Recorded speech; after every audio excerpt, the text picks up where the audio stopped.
you, folks. Hanok in his nature scene. This is this is not normally something we get, but No. you're up there like like a few hours of vacation before you head back, right? Well, it's a few hours to spend with my daughter and family. Um, Actually, like a day and a half. Yeah. Got up here yesterday afternoon. Today is Tuesday, which is a day early for us, but tomorrow I'll be traveling back into New York City to Kennedy Airport Mm. for flight home. Oh, On my left here, which would be on your right, we have the Hudson River. Um, we're about an hour and a half or so north of New York City. okay. Uh, I have no idea what the name of the Port Ewan. I have no idea where I am, You don't know but where you are. Okay. Well, I no, just got to. I do have a question. Is the grandson enrolled in weightlifting yet? no, surprisingly not.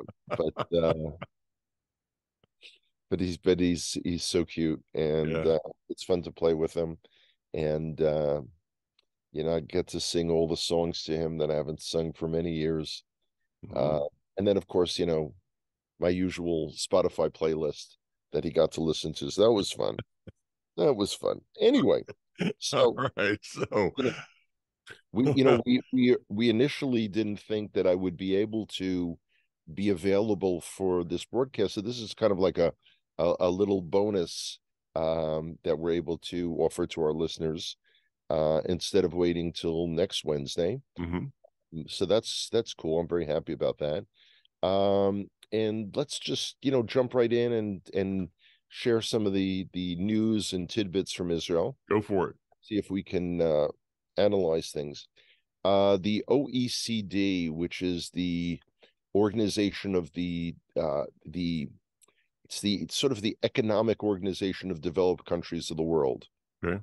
Israel is now listed as the most expensive country in the world in terms of cost of living. Wow. That was a distinction that I was not looking forward to us receiving, although based on personal experience, shopping and paying rent and things like that, I could have told you that a long time ago. We used to be beat out by Switzerland, and it's funny because it used to be when I would do day tours for Tourist Israel, everyone would tell me how incredibly expensive Israel was, Hmm. except the Swiss, because Hmm. it was like, yeah, it's not that expensive to us, Wow. but now it is. So that's really not good. Why is that? It's shocking to most people, even those who've been to Israel, to realize that most of our food is imported. There is this common misconception that Israel grows all of its own vegetables Yeah. and everything else is provided. Okay. Um, we have very, very, very little domestic beef, Hmm. very little. So that's all imported. That's from Uruguay, um, Yeah. Argentina, and used to be Australia as well. I used to joke to people, and they said, "Why is it so expensive?" Or why, And I said, by the time those cows get all the way to us from Australia, they're really tired. They're really, really tired. So that's one element. Well, hey, Uh, here's a question for you in the midst of that. sure, I never thought about it. So you guys are the top consumer per capita, I believe, of turkey, right? we are. Where's the turkeys? Turkeys are domestic. No, okay. Turkeys, Okay, so turkeys, that's one of the again, are reasons why domestic. turkey is so prevalent there is because it's domestic. Okay. Yeah, so that's good.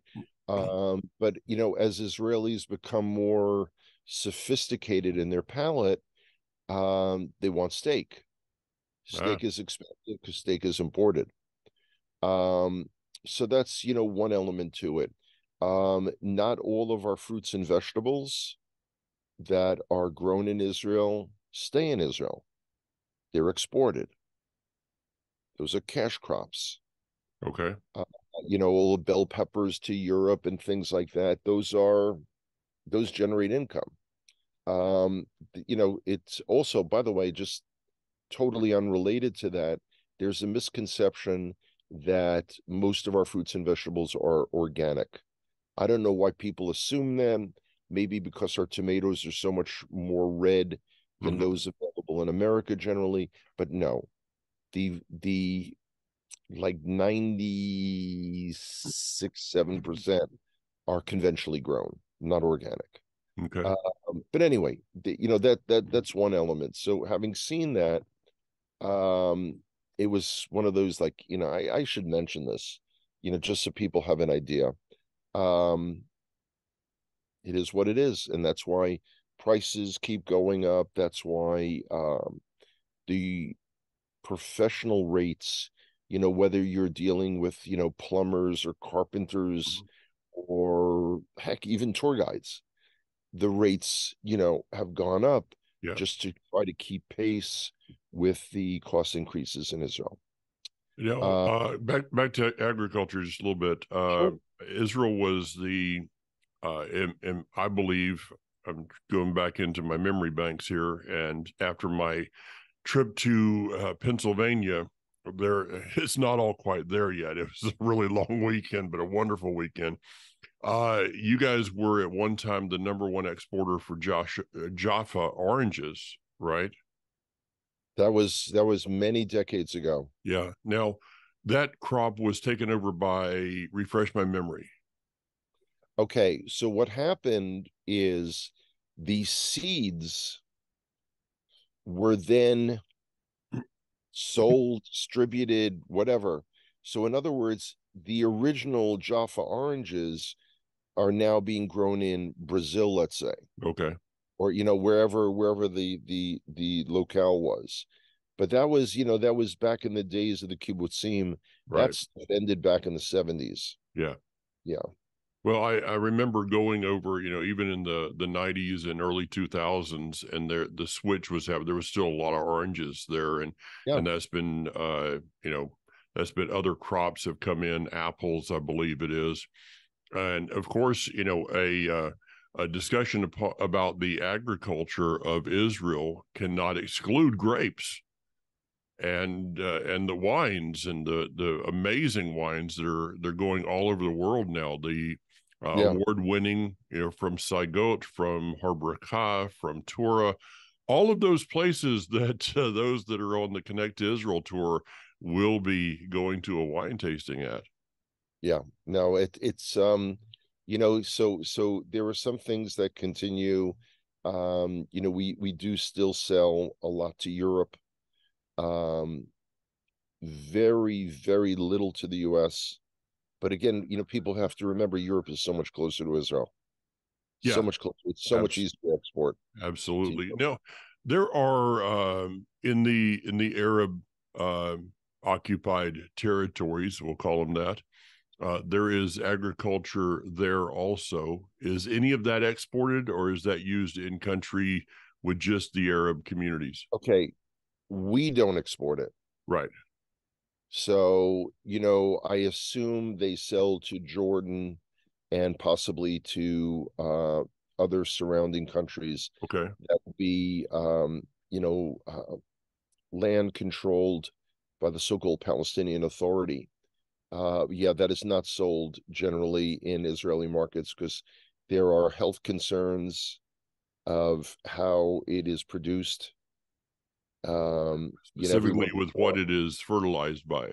yeah, if it's fertilized by sewage, we don't want it. Yeah. Yeah. Yeah. And there is a reason why, one of the reasons why, when on our Connect to Israel tour, we are going up to the Makeni Yehuda market. We're not going to the Arab Shuk, which you can get things a lot cheaper there. But, we try to keep people healthy as we're there, and also not supporting that economy in any way. Yeah, it's interesting when I'm guiding groups that are obviously not the Connect Tour and they want to shop in the Arab Shuk, the Arab market. And I tell them very flatly, I said, I'm not going to help you purchase things that your dollars will come back at us in bullets. Yeah. So yeah, it's Yeah, pretty simple, pretty absolutely. straightforward. We do for those that are on the Connect tour. It's funny. You and I found out that we've been going to the same shop. I was going there prior to the Intifada, the Oslo War, and you've been going back. And this is a Christian shop in the Christian Quarter. Yeah. And so we're going to be kind of adding that back in with those that were wanting olive wood. Yeah, yeah. So that's certainly an option, certainly an option, and I'm glad we're able to do that for you know to listen. Everyone comes to Israel with kind of their wish list, Yeah, and it's a personal, religious, experiential wish list, and there's also a shopping wish list. Hey, you're going to Israel, bring me back a yeah, whatever. yeah. And so that's kind of funny, but sure, Cool. very doable. Yeah. Uh, Demonstrations continue. I got an email the other day from one of our listeners who said, you were talking about Saudi Arabia, Israel, and the US, and then all of a sudden you don't talk about it anymore. It's not that I'm not talking about it or Mike's not talking about it. No one's talking about it. Yeah. So whatever is going on back channels continues. It's no longer as hot and optimistic because when it's phrased in the media that Israel would have to make uh, painful concessions, those are things that are relating to the creation of a so-called Palestinian state. Mm-hmm. And even Netanyahu, Mr. Monty Hall, let's make a deal, is restrained. He's restrained because his government would fall. Yeah. And Netanyahu's first and foremost focus is not the state of Israel, but rather for him personally to remain in power. That's important for people to remember. Politicians in Israel are not any better than politicians anywhere else in the world. So, disabuse the notion that, he is a servant of Israel. Yeah. The Yeah. the other thing that's tied in is there are continual negotiations going on between Saudi Arabia and Iran. Now, they come from two opposing ends of Islam, Mm-hmm. the Sunni and the Shiite. Too long to explain, but the idea is they're not natural pals, and there's influence of China on both of them. Now, of course, America wants to outweigh China, but that's been difficult because the US has been withdrawing from the international scene for many decades now. This is not a new policy of America, having less and less influence in the Middle East. Mm-hmm. So there's a lot going on. We don't know where it's going to wind up.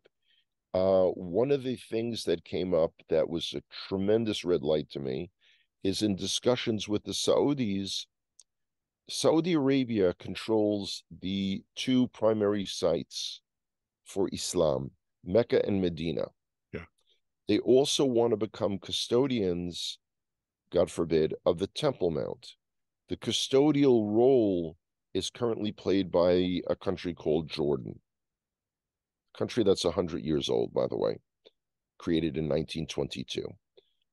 Anyway, so there's a lot of stuff going on, but I encourage people to stay focused. Last week we spoke about the fact that it's Elul, and people feel all of a sudden there's this sense of like, I need to do tshuva. I need to get serious about my life. And I'm a little unimpressed by that. It's kind of like every month should give you that Yeah. feeling. Yeah. It shouldn't be something we just do during a, excuse me, I'm still suffering from, I came back without much of a voice after being in meetings all Friday night and all day Saturday. Literally started at 9:30 in the morning and got done at 8 o'clock at night. So voice a little bit on the raw side.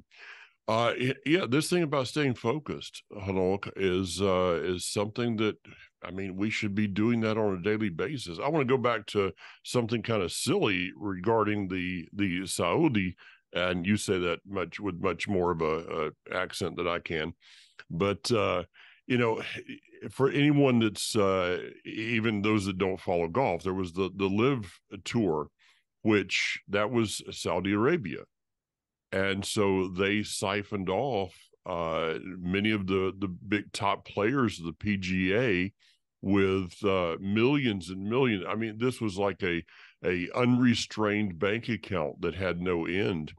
And in what has happened since then, it is, and I don't follow it a lot because I really don't care about most of the people that are there, but what happened now is that the Saudis are now coming back to the PGA and trying to get their tentacles in there. So anybody thinks that that whatever happens in Saudi Arabia is just for the benefit of their people? No, no. And if they will go to such extremes for a little ball that goes in a hole, and a group of people that hit a ball and then chase it and hit it again, imagine what they will do when it comes to the covenant of Hashem. No doubt about it. And that's the perfect segue, believe it or not, Wow. into something that came up on Facebook Memories within the last 2 days. Oh, okay. A friend of mine shared it, and it reminded me that I had written it. This is back in 2015. I had just, again, within 2 days of today, I had just completed a speaking tour in the US and had just gotten home. And I was venting that wherever I went, the Americans that I was meeting, the congregations I was speaking at, were paralyzed with fear and distraction. Just to remind our listeners very quickly, that was the time period, August 2015, when there was rumors that there was going to be an earthquake in the Pacific Ocean that was going to create a tsunami that was going to wipe out Washington, Oregon, and Northern California. So I was at that time, I was heading to California. People said, you really shouldn't go. I was going there and Salem, Oregon, and Sequim, Washington. So I said, okay, well, maybe I'll just skip that and go to my next stop. Now, you don't want to go there, Chano, because that's Texas. Texas, there's a thing called Operation Jade Helm. That's a federal thing. They're gonna declare martial law. They're gonna take away all the guns from all the Texans. So I said, you know what? I'll skip that. Forget it. I'll just fly up to New York and then fly home. Well, you don't want to go to New York. Why not? Well, we've been tracking an asteroid that's going to hit in the Atlantic. It's going to create a tsunami, not to be confused with the tsunami on the West Coast. This is going to wash away most of the Northeast, and it's going to stop somewhere in Ohio, right near where Eddie Chumney was living at that time. So it's going to, like, the water was going to come right up to Eddie's property line. Yeah. Actually, they didn't say the thing about Eddie's property line. I did, but it was part of Ohio. Now, for those of our listeners who are scratching the back of their head trying to remember this, none of this happened. In the same way that when I was in North Carolina with you, Mike, we were talking about people who were posting on Facebook saying that they heard that the Biden administration was going to be implementing masks. Okay. Now, I, who do not follow American politics or American constitutional law or any of that stuff, even I remember the federal government never instituted mask mandates. That was state by state. The governor of each state, she or he made that decision. So the Biden administration can't do diddly about that. But this is what people are taking their time posting on Facebook, when they could be posting other things and God forbid something, anything in support of Israel. Yeah, it's I'm funny just because where I was at this past weekend, I got a chance to spend a lot of time with the youth, the young adults, and their conversation was more about the future and how do we walk through things? What can we do? As opposed to, it wasn't yeah. all, but a couple of adults. You know, it was like, "Did you hear about the mask mandate?" And I'm like, "I don't care." You know, this is not going to. This is not going to. I won't say it will not affect my life, but these things will not rule my life. Yeah. And you know, we still need to be looking at the destination. We need to be looking at where we're going and the things that we're going to have to go through along the way. Okay, whatever, but you know, we've got the prophecies and all is. It looks like all those prophecies have that you know that maybe like there's not a word that Hashem has spoken that has not or is not coming true. It just kind of appears to me that he's pretty reliable. You know, it's fascinating that the people that we're talking about, the people that we both deal with, are the ones that will tell you they are the most faith committed people. They are the ones that tell you that they've thrown away all the extraneous baggage of whatever religious tradition they're coming from, and they're getting right to the core of it. And then they get totally distracted by any and every imaginary crisis. I mean, it really, and I had Fun. forgotten this thing back in 2015, but it was, yeah, 8 years ago. This Yeah, is, people were petrified yeah. because there were So the blood red moons and all that yeah, silly stuff. we need to be looking forward, and you know, again, we're not saying don't keep up with what's going on around us. Absolutely not. We need to be we need to be you know, watching what's the events that are happening, but at the same time, what is our focus? And you know, our focus is his kingdom. It is a united Israel, the northern kingdom, the southern kingdom, and whatever all that, however all that is going to play out as we walk this out. So, well, you're at the last moments, and I know that it has been a very tiring trip for you Unfortunately, in this many one was. ways, and I know the you know, some of the things that you've had to deal with, but let me just speak for, I think, for all of our listeners of thank you for the efforts, thank you for the things that you have endured, the people that you've endured in order to bring forth a message that I think is very relevant. So Thank uh, you, Mike. Thank you may very the much. I may your last days here be blessed with spend a little time as in your Saba mode and yeah, everything thank you. else. You know, it's interesting. I've never been in this situation before where I've begun working on the next series of presentations. And the next one is entitled, Does Israel Even Matter? Mm. And it's going to go to the biblical roots, all the sources in the Torah and the Tanakh, the Hebrew Bible, that deal with what is Israel? Why is it important? And when I say Israel, I'm talking both the people and the land, tracing it up to modern times and tying it all in with biblical prophecy. That's the good news. The bad news is it's going to be a much shorter trip than this one was. So I'm going to have to be far more selective in what areas and what groups that I go to, um, because I do have to find ways to cut down the travel. There are too many situations where I fly totally off in some direction, spend 2 or 3 days, and then have to get on a plane early, in the wee hours of the morning, before dawn, and fly somewhere else. It's just too tiring. Yeah. So I've got to somehow figure that out. Well, I guess that everybody could just come to Franklin, North Carolina, and we'll just have you here for a couple days, and that would be it, right?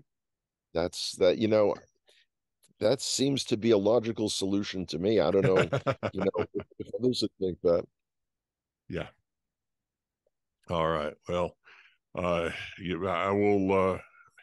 This is going to be an interesting day for me. After I get my other recording done today, I have to go to the bank here in Franklin, North Carolina, and deal with how do we wire money to Israel. That should be fun. Yeah, I don't imagine that the staff of the bank has had much experience doing that, but Yeah. there's a way. Believe me, there is a way. Yeah, long as we can get some numbers. So, if your phone rings in a few hours, it's going to be like help, uh, Yeah. because I'm taking a document there that's in Hebrew.